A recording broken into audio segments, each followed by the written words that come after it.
Hi, Butch Bartolome here, the business mentor, and welcome to another portion of our interview. Today we are interviewing a couple who used to be in the cruise liner, and today is a lot. It's always the talk of the town, cruise liner.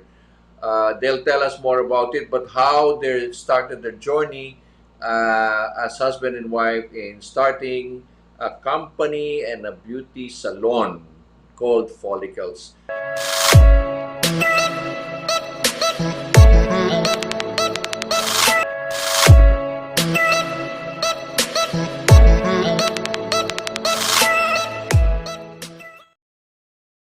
Let me introduce on my right, Malvin. Malvin, kamusta? And introduce your managing former girlfriend and now your wife and partner. So, Malvin.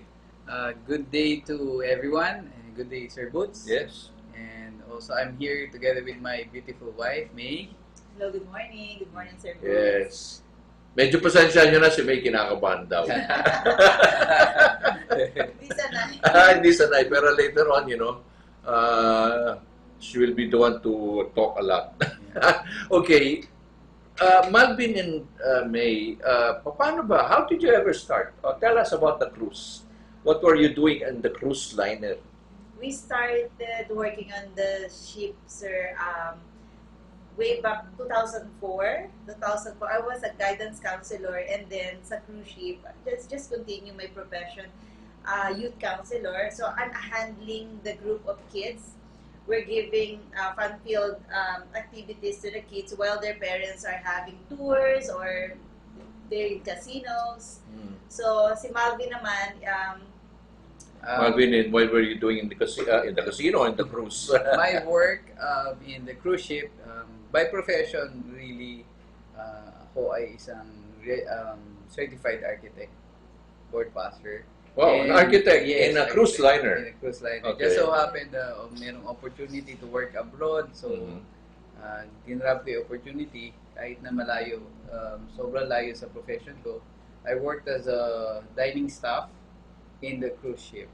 And you were both single at the time. Yes. You never met each other, right? Never. so we met on the ship, sir. So there's really what you call the love boat. Yeah, the love Okay. boat. Yes. The love boat. Yeah, the love boat. Yeah.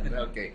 But again, what propelled you to? I mean, you're into guidance. You're an architect, a board passer. At that, what propelled you to do work outside your career? Ano yun? Ano yung mga nag-propel sa iyo? Bakit? For me, sir, the opportunity to work abroad. Kasi syempre, as a local employment, dream talaga ng lahat. Siguro I could say na dream ng lahat na may experience din naman makapag-abroad and makapag-work doon para rin sa greener pasture na masasabi natin. So, doon na nagtuloy-tuloy. But in a certain point kasi titigil ka rin working abroad. Especially pag may family ka na and if you have your kids, I'm a mother of two. So, very, na sa akin yun, heartbreaking na every single time na mag-aalis ka to work. So, we have to decide. So, was it easy decision to go from a guidance to working in a cruise ship as an OFW? You're known as the overseas Filipino worker, right? Was it easy? Because for me, sir, at first, yes. Kasi super excited. Because yung profession ko naman matutuloy ko, but it's gonna be mas malaki, mas international na yung magiging experience. So, at first, before I met Malvin, magkaroon kami ng talagang para ka lang nag-work while cruising. So, you don't feel like... That's a nice job, ah. You're cruising, saan ba yung saan yung biyahe niyo? We're You're in the same boat? Yes. Okay. US based siya, and then yung itineraries, we go to Caribbean, we go to may mga Mediterranean din na You go to Bahamas. Wow. So you get to go down, or? Yes. Oh yeah. So when the ship docks, you also get the chance to go down. Yes. That's the leisure part nung work namin abroad, no? Uh-huh. So for me, it was when I decided to grab the opportunity, it was sort of a challenge kasi from being an architect, and then I applied for a job vacancy doon kasi that time was Isn't that humbling, very Malvin? much humbling. Very You're much an architect, and And- all of a sudden you find yourself in a dining. Yes, it's very humbling. Also, it's sort of a challenge to myself kasi syempre, mga friends ko, they remain to be architects. Uh-huh. When they work abroad as architects. Pero yung sa akin, yung case ko kasi, I worked on a different department talaga. So, it's really humbling kasi from being an architect, and then you get the feel of, ito pala yung work ng waiters. Ito pala yung talagang pure hard work. Uh-huh. Yes. So, But you enjoy. I mean, I guess you're both happy with that. Well, I will not go to the extent of how you met and all this, no? But the love boat. But again, when did you decide to, kumbaga, we call it jump ship and start becoming entrepreneur? there was this one turning point, no? Sige, you What was the turning point, May? Well, when we had our first child, very sickly kasi siya, Sir Boots. Sobrang sickly talaga siya. But so you were working na, and then you got married, We and got you married continued and working we in the continued cruise to liner. work on a ship, and then we don't have any choice but to leave our son to my parents. Uh-huh. But naging sickly kasi talaga siya, on and off. But sa you were hospital. on board You were- after she yes. gave birth, right? yes. Okay. Yes.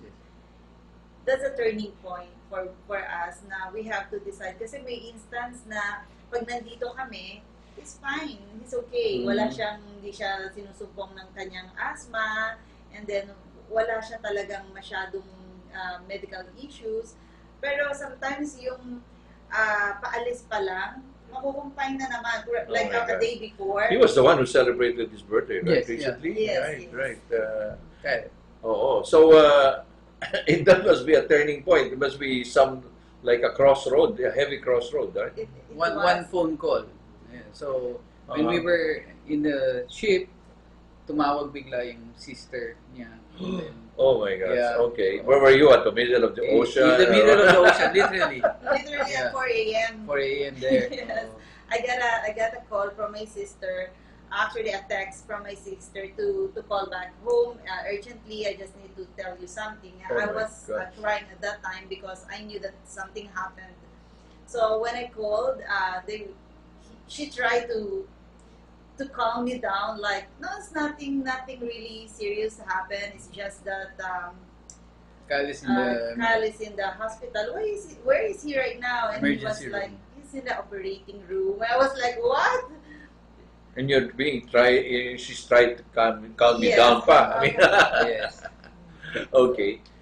So, Yeah, from then on, Oo. parang yun yung signal sa amin na we have to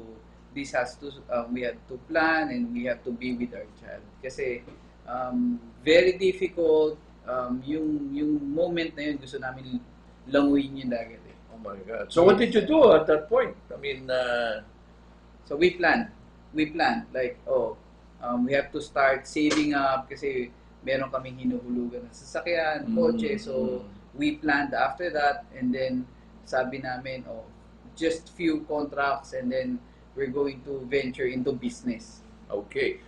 We'll stop here and we'll continue on part 2. It's such an interesting session, an interview. And we'll continue with this husband and wife who did the Love Boat series. Okay. So we'll take a break and watch for another series of this interview.